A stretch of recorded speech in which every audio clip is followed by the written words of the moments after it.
and welcome back to Little Cuts, our weekly mini-sode where we dig into the things that we've been watching recently. I'm Terry. And I'm Mary Beth. This week, Strike a we're pose. chatting about We're chatting about King of the Monsters, the most Ari Aster movie not directed by Ari Aster.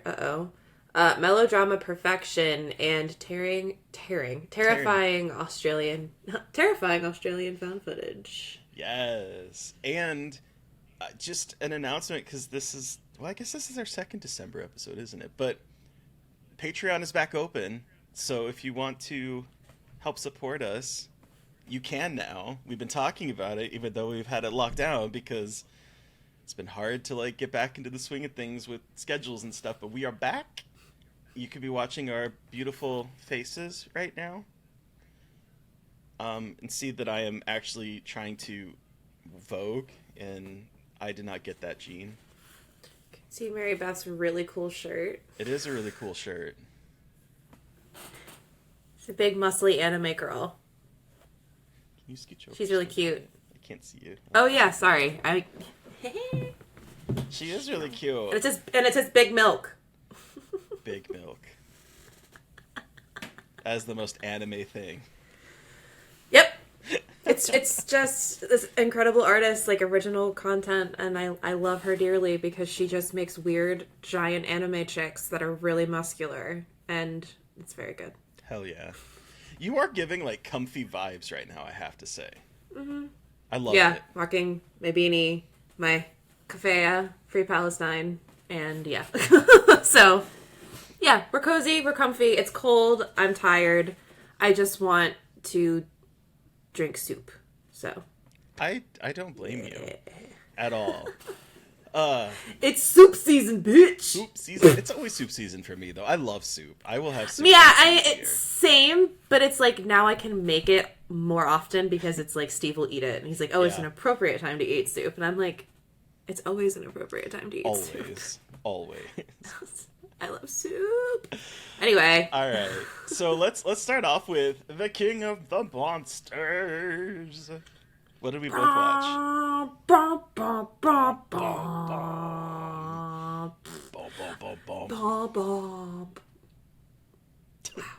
So this week it's gonna be it sounds like we didn't watch a lot, but we just watched a lot of the same stuff this week. So we're gonna talk a little bit longer about the things we both saw. We saw Godzilla Minus One. Hell yeah, we did. Boy, oh boy. Boy, boy, boy, oh boy. I love Godzilla so much. And I know I was worried about the hype because I was like, there's no way. Yeah, no, it's good as shit. I blown away. I cried in this movie. I sobbed. So, without spoiling, what part, ish, did you? Yeah, so for those of you unfamiliar with Godzilla, you can see this movie. This is a kind of a different, you don't need to know about Godzilla lore to see this if you are interested in this movie. But Godzilla Minus One, so this takes place in 1945, final day. It starts in the final days of World War II in Japan, and then it takes place in the years immediately after, where Tokyo is trying to rebuild. It's a very fascinating movie to watch right now. While the context of why Tokyo is firebombed are very different in terms of why that happened, it is just a very interesting movie to watch now, and watching a population who were used basically as collateral damage for their government are trying to rebuild post-disaster. And then on top of that, Godzilla comes in and rocks everyone's shit. And our focus is this kamikaze pilot who is a failed kamikaze pilot, which is incredibly dishonorable. He choked, which, he didn't want to kill himself for his country. And this movie grapples with this a lot in a really amazing way. This is a movie that is grappling with Japan's past and how Japan has treated human beings like fodder. And it's this really poignant story about this guy's PTSD and linked to Godzilla and him trying to rebuild a family. And in the midst of all of this, Godzilla is coming and destroying Tokyo and what everyone has repaired. And it's like kind of the triumph of the human spirit. And it's like it's cheesy if like you look at it on paper, it sounds very cheesy. But this is such an incredibly heartfelt movie. And I also think like Godzilla has to be a little bit cheesy and melodramatic. Like I think that's just inherent to like Godzilla.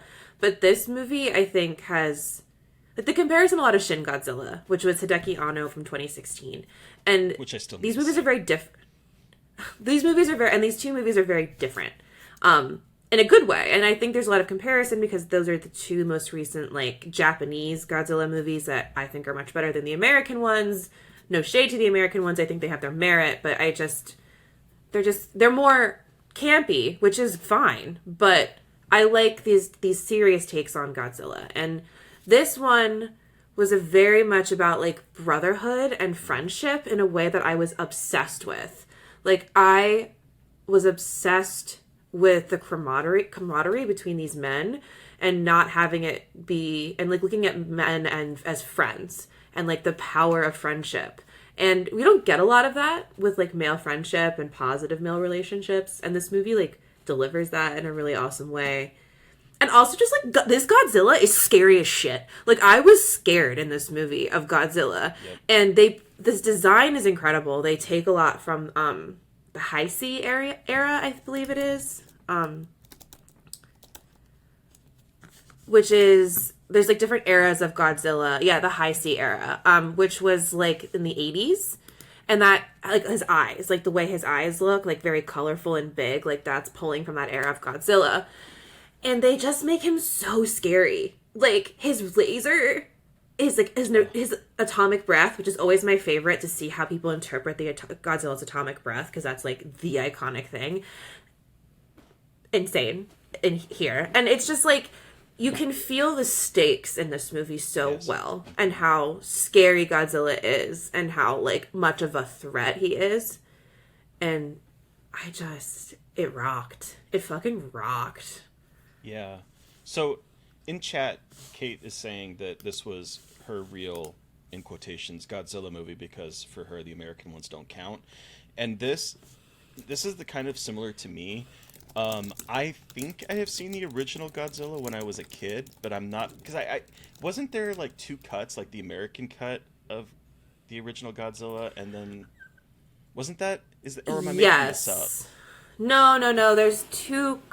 Yeah, hold on a second. But so I think I had seen the original one when I was a kid, but I might not have seen all of it, and I've never really been like a big Godzilla person. I really hated the Matthew Broderick one from early 2000s, late 90s. I can't remember what year that one came out. It might have been 99 because everything seemed to come out that year.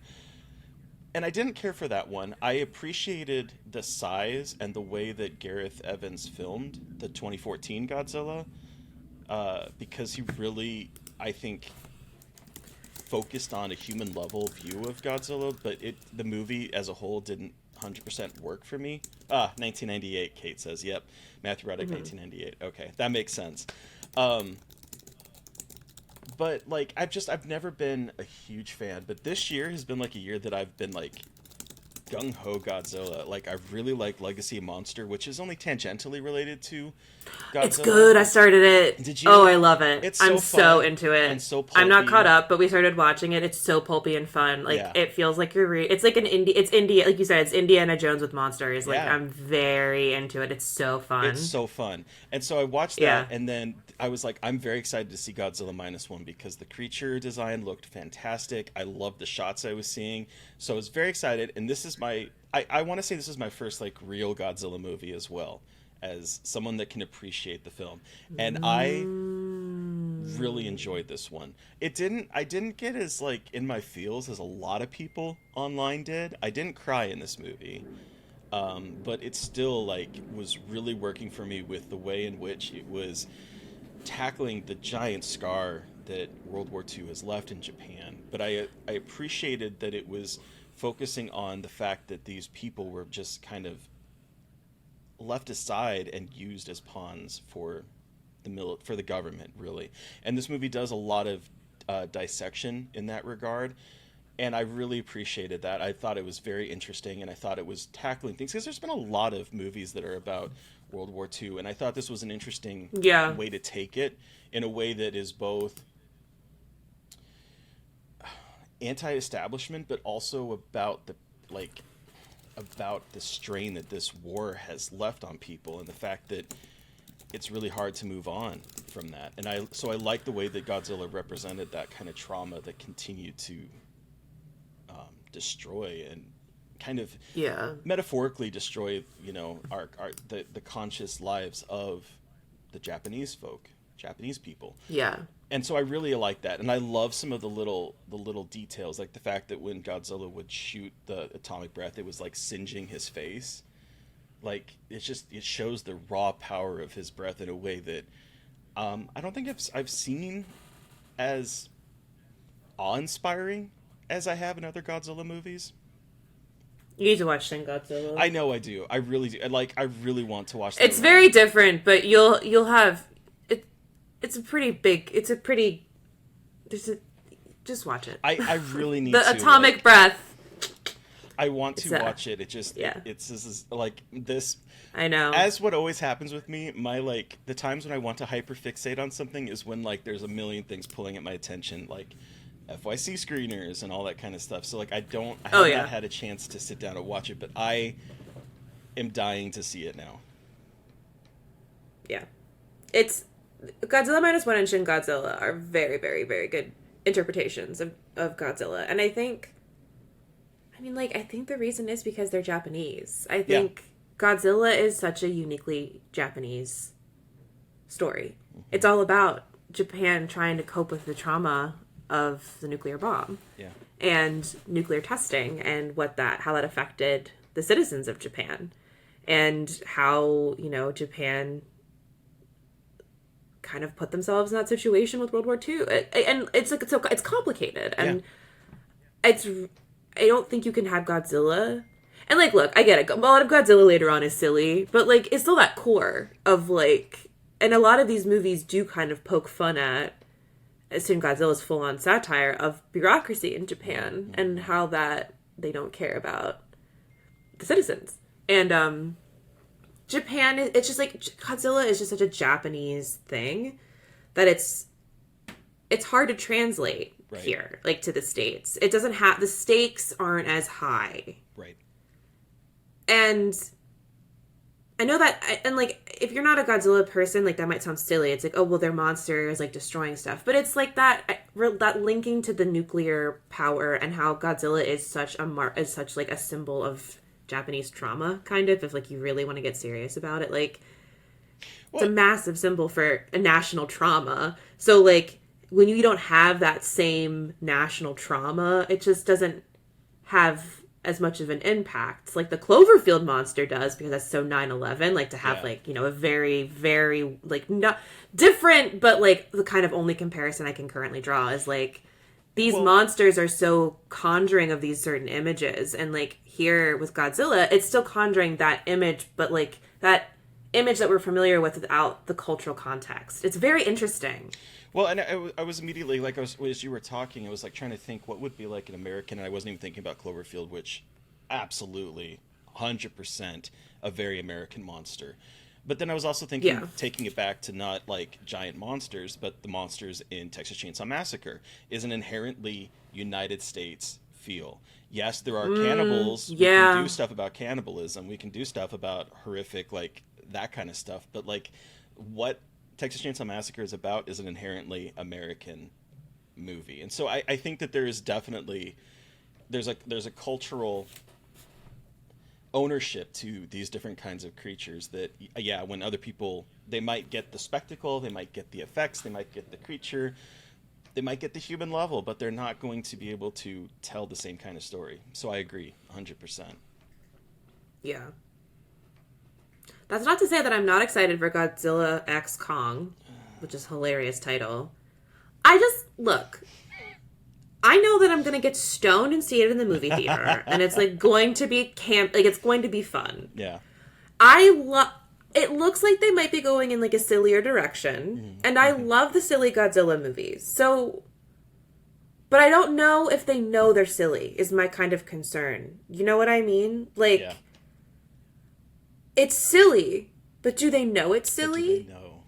Right. And like that is what's going to make or break this movie. I agree. Is if they are leaning into the They silly. got to embrace it. And I at this hope they point. do, because you don't just like, you don't show me that a giant ape in the middle of Hollow Earth has a revenge trajectory and not realize that your movie is fucking silly and is campy. You know what I mean? And if you being like studios, I think Adam Wingard is smarter than that, but you never know with studios, you know what I mean? Yep. So I'm just very curious. Me too.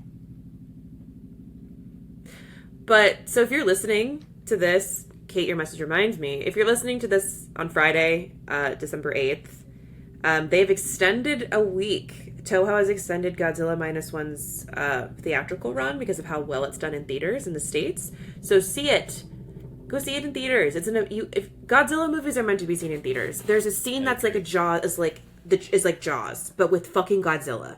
Like, a lot of this movie is like feels like an this is homage totally, to Jaws. Yes. It's a Jaws movie. This is Yeah, totally it's Jaws. a Jaws movie. It's Jaws, but like not in like a cheesy way, in like a really amazing like homage to Jaws, and like how no one has used a Godzilla chase scene in a boat before is wild to me.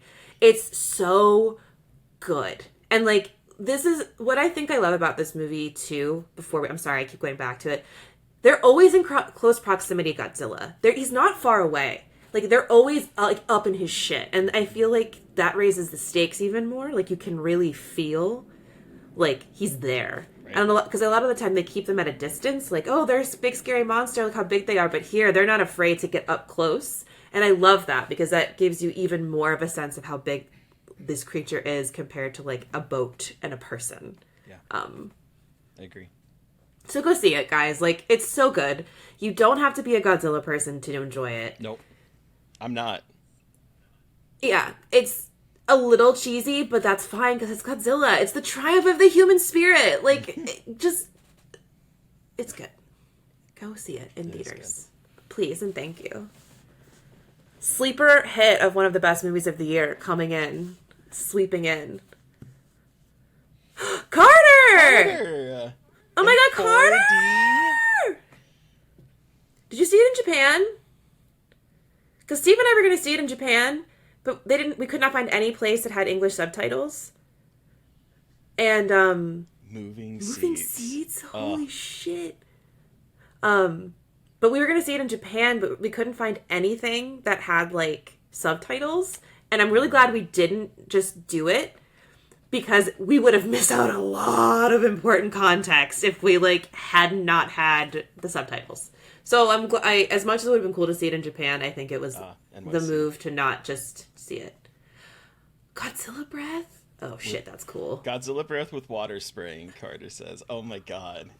Oh my god. So Renaissance, the Beyonce movie, was next to my theater, and it was shaking my seat. So that was kind of like 4D.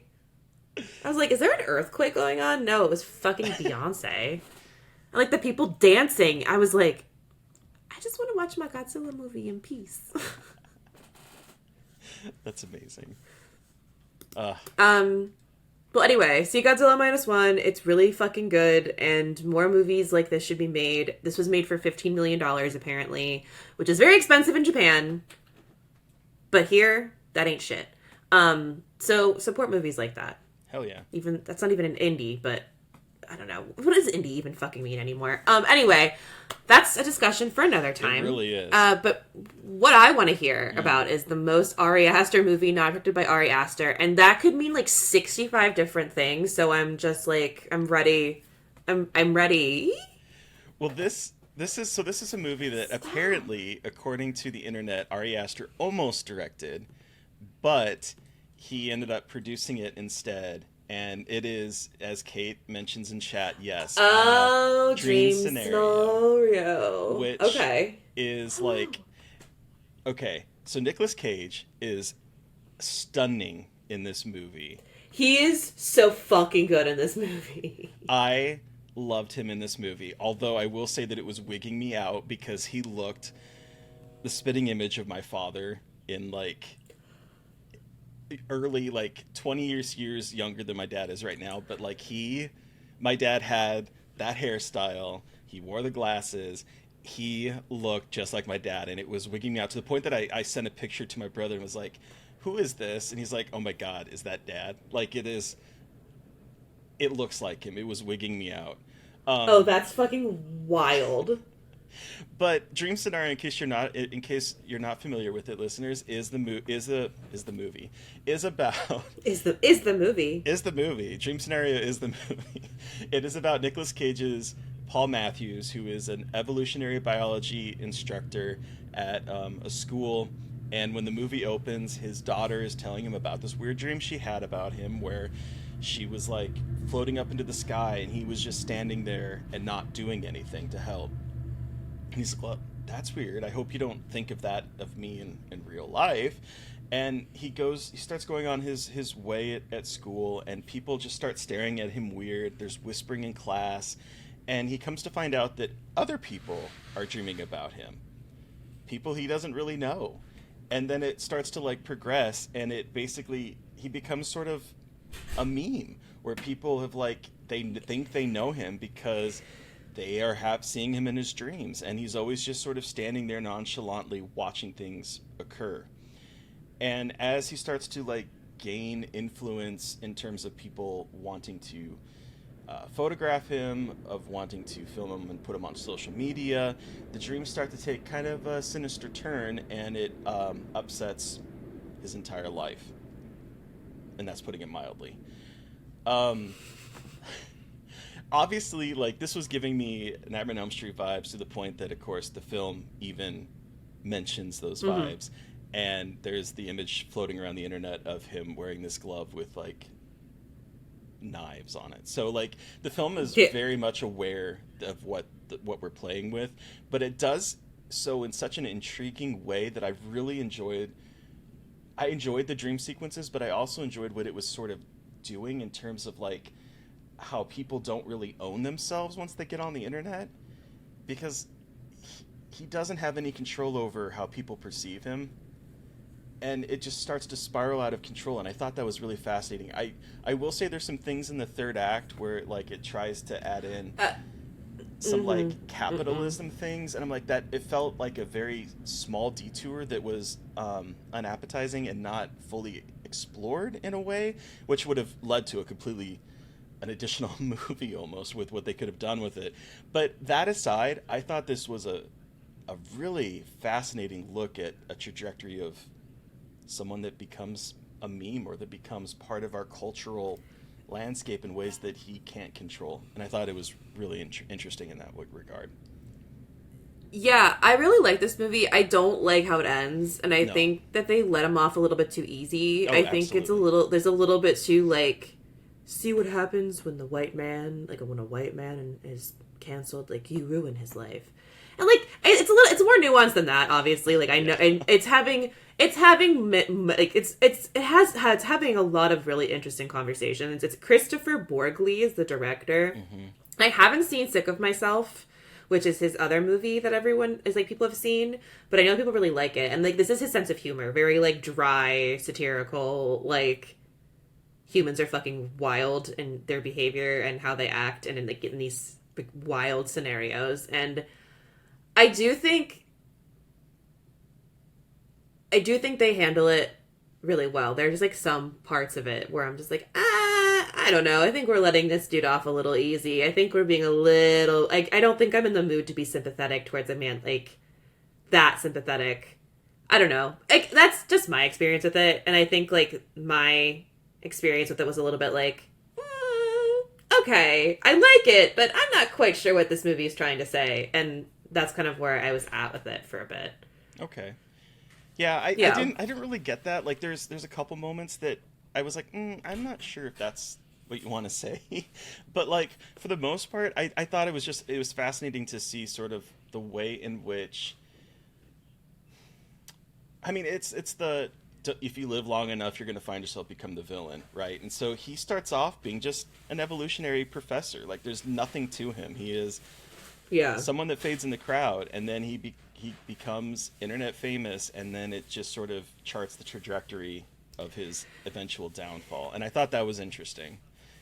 But also, Oh, it absolutely is. in terms yeah, of like I don't. Sorry. just in terms of the way that Nicolas Cage has always like said how the memification of him online, and so like, Yeah. I saw that in here too of like he has no control over any of his branding, and the things that he wants to talk about no one wants to talk about because they're more interested in these little snippets of social media posts. And so I thought there was some interesting parallels to the way in which Nicolas Cage's life as an actor Yeah. has played out. Absolutely. And like I by no means do I think it's a bad movie. I think there's actually a lot of really smart things being said about like how we view people and how like it spirals out of control and what that means. I think just the ending was it's another one of those cases of like you should have just ended it early. Yep. Like I don't think he knew it's how definitely to end it. yeah, like it just the ending I was like I don't know. I don't think he needed to do all that. I think it was fine the way I think it was fine without that last like 10 minutes. You know what I mean? Like it's more poignant that way. But it felt like studio notes. I don't know if that's true or not, but it also kind of felt a little bit like I don't know. And Carter in chat says Sick of Myself is amazing. I really want to see Sick of Myself. I've never seen Yeah. it, but I've heard really good things. And after watching this one, it moved up in my list of things I need to He's view. got a really good sense of humor. Mm-hmm. Like he's got a very keen, weird sense of humor. And I love it though. It's Yeah. very European. Very European. So twisted and dark. Ooh, that's right up my Yeah, alley. oh yeah, I haven't seen it, but I know about it, and it's fucking weird. So Yeah. Well, I just realized that we all both have seen all the movies we're talking about tonight. So let's I know. talk about melodrama perfection. I hear we're out of hot dogs. May December by Todd Haynes. Don't listen to the weird memes and all the weird discourse on the fucking internet. This is what happens when these movies are accessible to everybody. That sounds terrible and elitist, but I'm gonna say it. There's something to that, unfortunately. But this, regardless of everything you've seen on the internet, May December is one of the most nauseating movies I've ever seen, and I love that. It is Todd Haynes at, like, his best. I just, like... the fact that it's getting treated the way it's getting treated is, like, really frustrating to me because it's so much more complicated in what it's doing and how it's, like, constructing an art of... Anyway, let's talk about what it's about first. Sorry, I'm getting into my feelings about the May December discourse on the fucking internet. Because, like, I think this is an incredible movie and a very important movie, and I think that it's not... the way it's being treated, I'm glad it's getting all the attention, but I don't think it, like, gets to the core of how important this story is and how it, like, the telling of it is actually pretty important for quite a few reasons. In a way, like, not to a much more important degree, but in a way... the discourse about this movie is sort of like what happens to Nicolas Cage's character in... Jesus Christ. Jesus Christ. Ugh, my brain is broken and... Because you're right. This movie, I think, is getting... I think they're taking parts of this movie out there in discussion and not fully understanding what Todd Haynes is trying to do here. Basically, like, just so in case you're not familiar with it, because the title is very... mercurial. It doesn't really tell you what it's about. And yeah. it's loosely inspired by the Mary Kay Letourneau story, who Mary Kay Letourneau was a woman who was a teacher, and she raped her student, ended up getting pregnant with her student's baby, went to jail, got out of jail, went back into jail, pregnant with baby number 2, and eventually the two married after she got out of prison. And so this movie is sort of looking at this character established with her husband years later, and Natalie Portman's character is an actress that's coming in to kind of do character study work, because she's going to be basically playing this woman in a movie, and it goes from there. But I'm curious, what did you think about this one, Mary Beth? I loved it. Yeah. It made me so upset. Mm. And I mean that like in a way that like, holy shit. I love Todd Haynes. I love Velvet Goldmine is an incredible film. And so obviously I love Carol, but like Velvet Goldmine is such a good study of an ex. Have you seen Velvet Goldmine? Oh yeah. So I think just Todd Haynes is just so good at character studies and creating these, it's not because he didn't write this, but like working with the writer and like picking these stories that tell you all about these weird people, and like he knows how to like tell these fucking wild stories about everyday people. And this is such an interesting look. One, I'm really glad it exists because, again, people don't think women can be rapists and don't think women are capable of these things. And I think stories like this are devastatingly important in terms of just looking at what grooming looks like and how it is not just men doing it to women. So that's really important to see. But I also love how he exposes true crime and like our own like obsession with true crime and our desire to kind of get into these details and understand these people and then realize like, oh no, these people are like deeply fucked up. Like this is not a fun thing to read, and like the tabloid stuff was fun, but when you meet them, like you are deeply disturbed at what this family is. Charles Melton as the grown boy, y'all, this kid. And he's not a kid, but just like he plays an adult who is still a kid. And everything about him, like awards. Like I the way that he is able to portray a 33-year-old man who never grew up and is still stuck in childhood, Yep. but is also a parent. 13-year-old man like, stuck in a 13-year-old child stuck in a man's body. It is, I'm getting goosebumps thinking about it because it's just like so fucked up to watch because you are literally watching this guy process his entire life's worth of trauma, and he does it so beautifully, but it's really hard to watch. It really is. But it's also, this movie's also funny in a way too, because Natalie Portman's character is like darkly comedic and like how serious she's taking this role when like they kind of telegraph to you that she's maybe not the best actress and that like she's over blowing her talents to like make herself feel important. And so like there's a dark comedy there too with like an overinflated sense of self and like taking it too seriously. And there's just a lot of really complicated things going on. And it's also a satire in this movie that are these, so cool. Yeah. And it's a satire of these types of true crime, these types of like overwrought, melodramatic.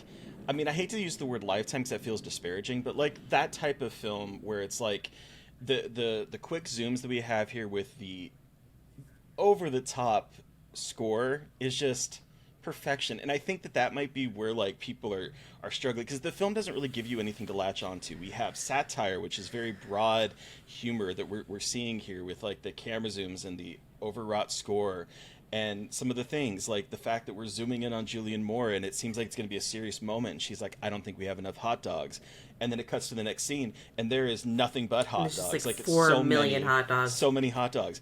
And so there's like that kind of comedy here, and then there's, as you mentioned, there's this dark comedy, pitch black dark comedy with Natalie Portman's character, and then there's Charles Melton's character that is just like so you just want to give him a giant hug and try to help him. And so there's like all these different things that it's really hard to kind of grab onto one thing, and I think that's why people are calling it campy. I don't see any camp in this whatsoever. Melodrama, satire, yes, but not camp.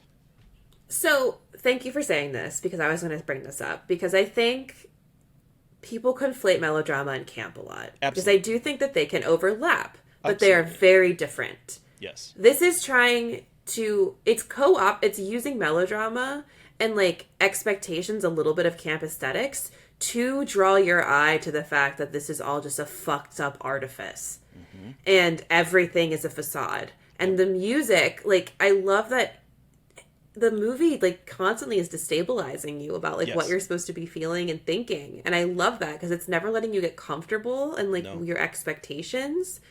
And I think that is so incredibly cool, and how that is navigating how we get so comfortable watching these tragedies on TV and watching them for entertainment and consuming them and just being like, oh, that's so fucked up and sad, and then turning it off and not realizing like these people have lives. And it's not even just lives, like they've got children. Like they have, and the kids in this movie and the way they treat their mom versus their dad.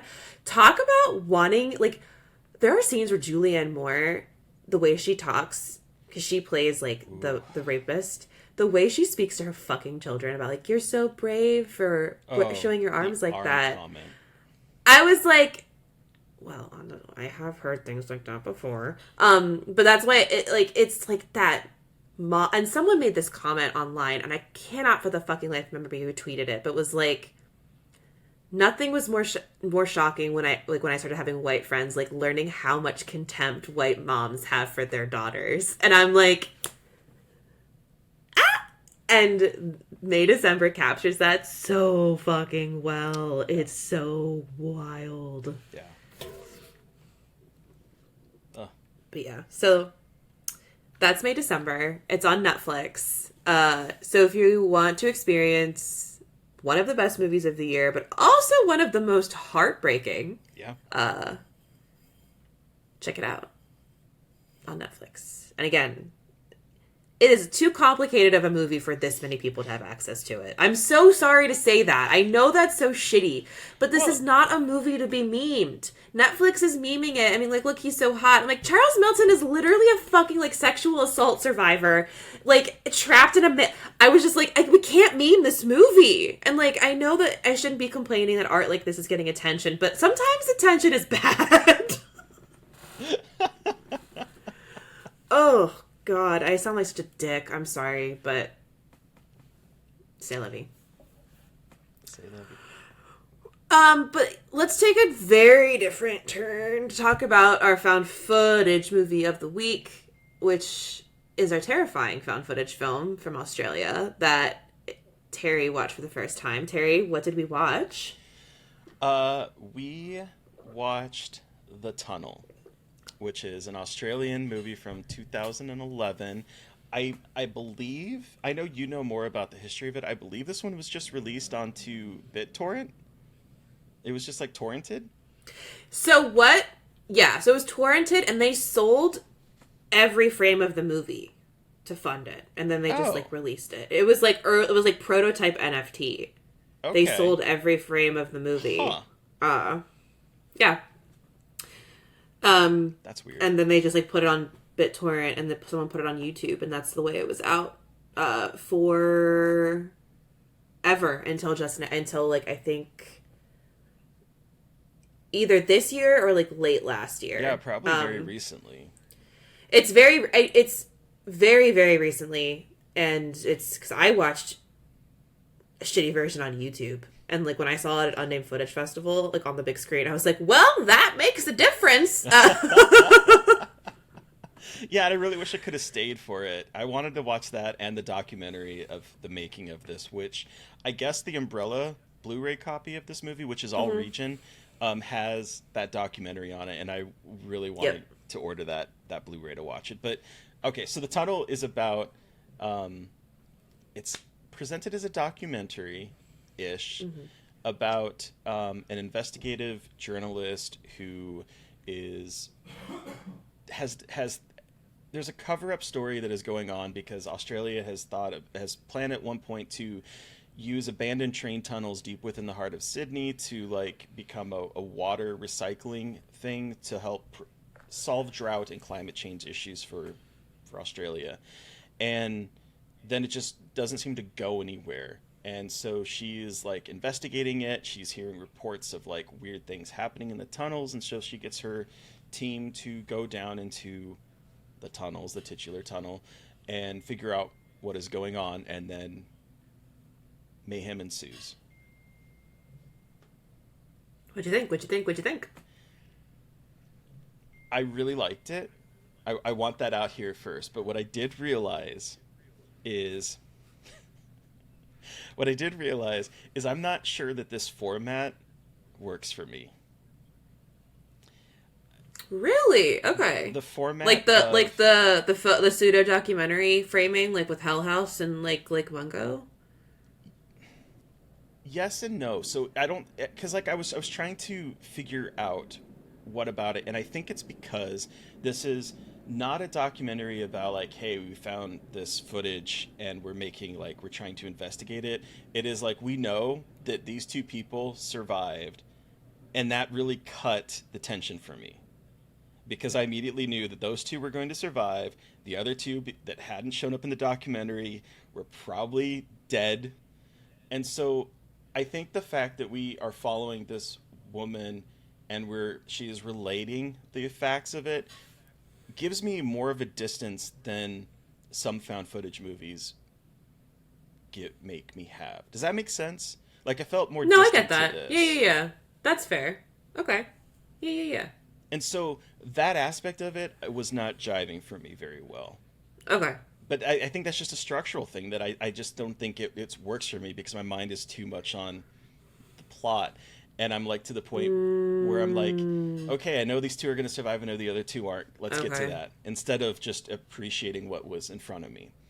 That said, the imagery in this movie is fucked once we get into it is basically a found footage like The Descent, with this weird ass creature that is phenomenal. I gasped and jumped a number of times in this, and I am kicking myself for not seeing it in the movie theater, because I think that would have really enriched the experience even more than it was. I'm sorry, it does. It makes it a lot easier to see like what's happening. And like more about what it looks like. You know, you still don't get like a clear view of it, but you kind of, yeah. Okay, well, I'm glad you liked it for the most part. Oh, I did. Because because I think it's a really effective use of creatures in found footage. Absolutely. I think a lot of people struggle with creatures in found footage with budgets. Mm-hmm. And I think there are a lot of ways to do them really well. And this is an example of how you can do a really good monster low budget, because like this isn't like a crazy monster. You really don't see a lot of it. You just get more of a sense of its size and like kind of its face shape. But I think one of my favorite things about this movie is when, this isn't really a spoiler, when the monster picks up the camera and you get the monster POV, like the literal monster POV, and like you see like that like kickstarted something in my fucking brain of just like that was another like pivotal found footage moment for me, of being like the ways in which when you know who's holding the camera, when that changes, it feels so violating. And especially when it's the bad guy that, you know, like we're not supposed to like be seeing from their perspective, and like you are literally becoming a monster. You're like, oh my god, what the fuck? And you don't really see that in found footage a lot, because a lot of it is like you just want the people capturing it. And I think it does this really smart thing with having the monster pick up the camera. Yeah. And I think that is like that paired with like, oh, Kate says, I was getting so mad at how the guys are treating their female team member. It's very Blair Witch Project, and how like the woman is to blame, and it's like, how dare you do this to us? And she's just like, babes, I didn't know this was down here. Like at some point you gotta like relax. But like some of the imagery in this also is fucking downright scary, like in terms of finding weird rooms full of blood and like these just like really fucking weird images and sounds. And I think they use this setting so well. Effectively, yeah. One of my favorite images in this movie is there's a security guard. I thought it was a little contrived that all of a sudden he's down in the area and like trying to lead them out. I was like, I don't like that 100%. But it didn't seem real to me. But then the fact that there's this moment where they re-find the security guard and his eyes have been ripped out and he is standing in water and it's so dark behind him, but you start to like see something forming in the darkness behind Oh, it. it's so good. And it reminds ahead of me, its time. Hereditary, ahead of its time. well, it also reminded me of what was that? What was that? The La Possession de. Oh, the Possession de Altair, Yes, the 1974 Altair. Possession de Altair. Like there's a sequence in that too that involves darkness and things being barely perceptible in the darkness that was here as well, and I love moments like that. It very effective, very creepy, very scary. Really enjoyed that part of the film, 100%. Yeah, it's a good one. And I'm really glad that it's on Tubi now. And there's like an actual version of it, not just like a ripped shitty copy on YouTube or like other sites. That's how I found it. There's a good quality it's fun. On it too. Yeah, it's interesting to see. Like, I've been doing a lot of thinking about archiving recently, and so it's really interesting to see like these movies, how they were released, and then like the way they're getting resurrected. I think is really interesting. Yeah. And like who chooses what gets resurrected. Anyway, I've been in my feelings a lot about archival work. So, anywho, but yeah, that does it for this week. I love that we watched literally all of the same movies. I know. I didn't watch Dream Scenario this week, but I did see it. So we, but we're wrapping that up for today. But then, so what? How are we continuing our found footage series, Terry? So next week it's one that we both have seen, but I have not seen it in a very long time. Not sure about Mary Beth, and I haven't either. Yeah. I've been wanting a reason to revisit it, and here we go. So we're gonna watch Troll Hunter. Troll Hunter? Is it Hunter or Hunters? Yeah, Troll Hunter. Andre Overdahl's found footage movie. Our boy who did Scary Stories to Tell in the Dark and Autopsy of Jane Doe. This is, I think, one of his first movies. A found footage, one of the only examples of found footage giant creature feature, and I love it for that. And I'm so excited to talk about it and rewatch it because I just love it for what it is and how fun it is. I wanted us to watch something a little bit more fun. Yeah. Next week, so I think it's fun at least. I do too. 100%. Yeah. So that's what we're doing with our found footage. But Mary Beth, who are we chatting with on Monday? Speaking of found footage. So on Monday, yes, we're chatting with Nick McNulty, who is the writer and co-director of the 2016 found footage film Capture, Kill, Release. But most recently, he's the author of a horror western called Skinning the Coyote, which is available wherever you get your books. And we are talking about Pee-wee's Big Adventure, the first time I've ever seen that movie, and I really go on a rant about Pee-wee Herman. I forgot how much I really went in on Pee-wee in that episode, now that I'm really thinking about it. Yeah. So get ready for that, because I really don't like that man-child. I really don't. Really, really don't. Yeah, we have a lot of things to discuss with that one. But also because Patreon is open again, we have a new Fresh Wounds that will be coming at you probably in the next week or so. Yeah. And we are continuing our New French Extremity exploration with Frontier and then parentheses S. Frontiers, so it has an S. When I was asking Siri how long Frontiers was, because I'm gonna watch it tonight, it said the response was Frontier S is. Carter asked when you're gonna watch Infested. Well, we don't really have any. We don't have 200 reviews, Carter. So I think I'm going to be okay with that. Carter's trying to kill you. You will shit out your skeleton. Literally shit out your skeleton. I know you're probably going to watch it out of curiosity, and, someone's going to tease you one too many times, and you're going to be like, I'm going to prove you wrong, and then you're going to watch it, and then I'm going to get a call from your roommate that you died of a heart attack watching...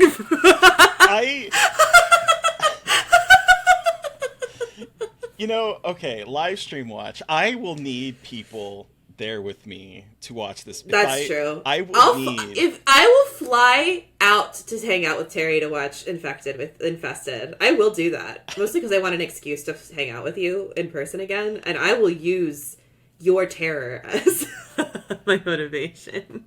Because I don't...